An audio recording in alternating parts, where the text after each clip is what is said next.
चाहेंगे पपीते की खेती के बारे में, करनी चाहिए या नहीं करनी चाहिए? अगर उनका खेत बढ़िया है, पानी नहीं रुकता जी, तो उन्हें पपीते से बेटर वही नहीं मिलता कि पूरे साल आपको इनकम होगी। पूरे साल इनकम। गन्ने में तो एक बार आता है पैसा जी, और इसमें तो अगर एक बार चल गया 6 महीने के बाद आपका रिटर्न होता ही होता है मान।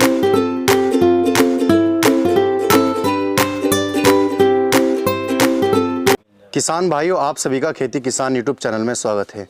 किसान भाइयों, आज हमारे साथ एक ऐसे प्रगतिशील किसान हैं जो कि पॉली हाउस के अंदर पपीते की खेती कर रहे हैं। कई किसान भाई ऐसे हैं जो कि पपीते की खेती करते हैं लेकिन कहीं ना कहीं घाटे में चले जाते हैं।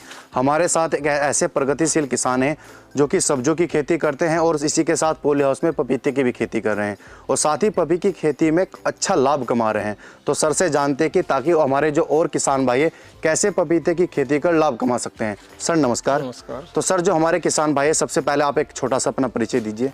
मेरा नाम सुशील चौधरी, गांव जमालपुर कला, जी, जिला हरिद्वार, ब्लॉक बादराबादी के अंतर्गत गाँव आता है।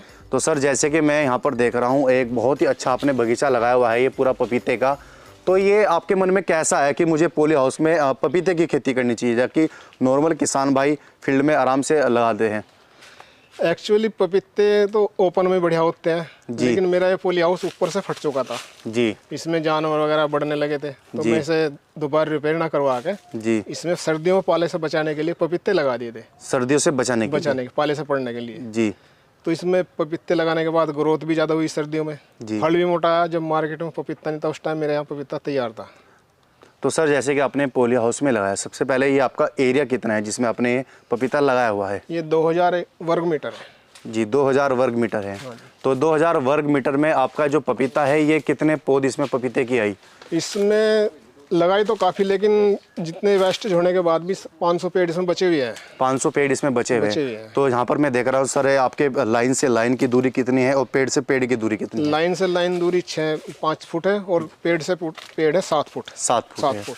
अगर सर इसमें वैरायटी की बात करें, क्योंकि सबसे अहम रोल होता है किसान के लिए किसी भी वैरायटी का चयन करना, क्योंकि पपीते की बहुत सारी ऐसी वैरायटी आती है और किसानों के साथ फ्रॉड भी होता है कि दे तो दी अच्छी वैरायटी, लगाने के बाद किसान को पता लगा कि ये तो गलत वैरायटी मुझे मिल गई। तो आपने इसमें कौन सी वैरायटी का चयन किया, कौन सी वैरायटी लगाई हुई है? इसमें मैंने ग्रीन बेरी वैरायटी लगा रखी है। इसमें वायरस कम आता है जी, लेकिन जब पौधे आए तो उसमें कुछ पेड़ रेड लेडी के भी, ताइवान के भी आ गए थे जी।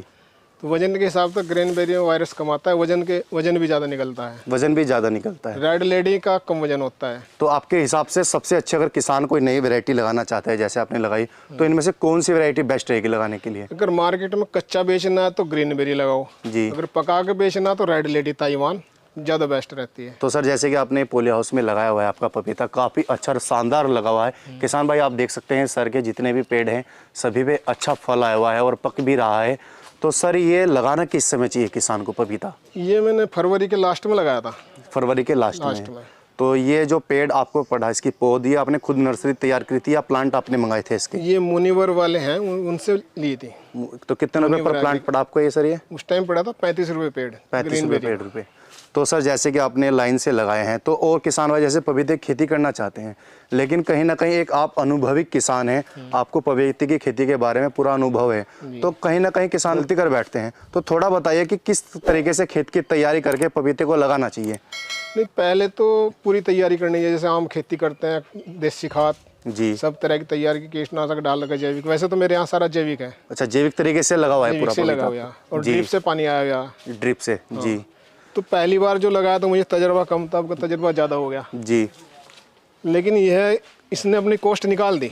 अच्छा, इस पपीता जो आपने लगाया शुरू में खर्च आपका ज़्यादा आया, लेकिन आप पूरा खर्च ये निकल चुका है। हाँ जी। तो सर, मैं यहाँ पर देख रहा हूँ आपने इसकी जो डोल है काफ़ी मेड़ काफ़ी ऊंची ऊंची कर रखी है, तो थोड़ा इसके बारे में बताएं, इसका क्या कारण रहा? ये इसमें हवा लग जाती है तो उसकी वजह से पेड़ गिरते नहीं है। अच्छा, इसलिए थोड़ी डोल आपको ऊंची रखनी पड़ती है, मिट्टी चढ़ानी पड़ती है जी। वजन आ जाता है, पेड़ कमजोर होता है तो ये टूटने का डर रहता है इनका। जी।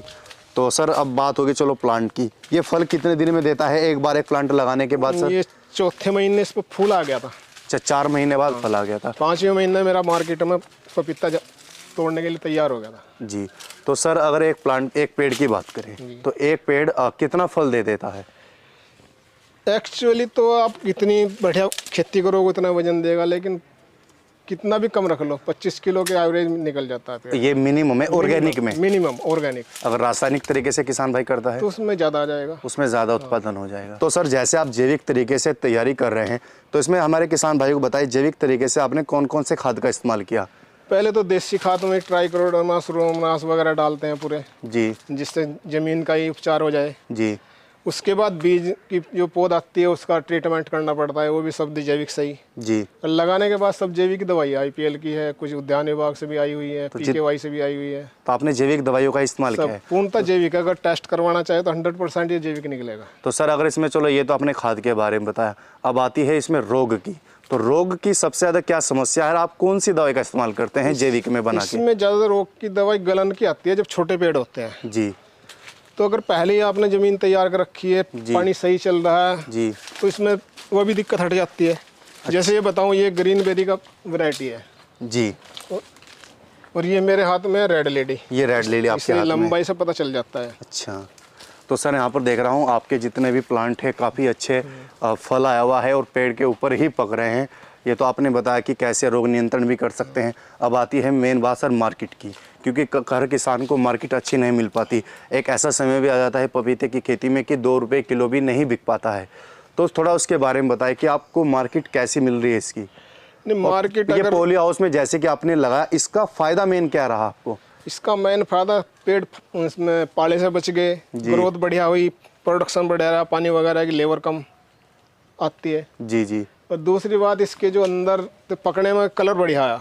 कलर बढ़िया है अपने आप नेचुरल तरीके से पकने में। लेकिन मार्केट में जैविक की डिमांड कम है, इसीलिए तो उसी रेट में जाता है जो ओपन, जो रासायनिक जा रहा है। तो आपको इसमें हाईएस्ट क्या रेट प्राप्त हुआ? इसमें हाईएस्ट तो मुझे 55 भी मिला है।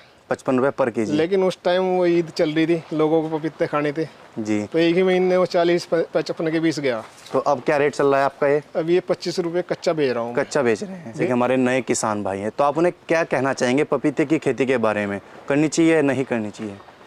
अगर उनका खेत बढ़िया है, पानी नहीं रुकता जी, तो उन्हें पपीते से बेटर वही नहीं मिलता, क्योंकि पूरे साल आपको इनकम होगी। पूरे साल इनकम। गन्ने में तो एक बार आता है पैसा जी और इसमें तो अगर एक बार चल गया 6 महीने के बाद आपका रिटर्न होता ही होता है मार्केट से। जी। तो इसमें परमानेंट आपके जेब में 1.5 साल तक तो पैसा रहेगा और 2.5 साल की क्रॉप है। सर आपने हमारे किसान भाइयों को एक बहुत अच्छी जानकारी दी, इसके लिए आपका बहुत बहुत धन्यवाद।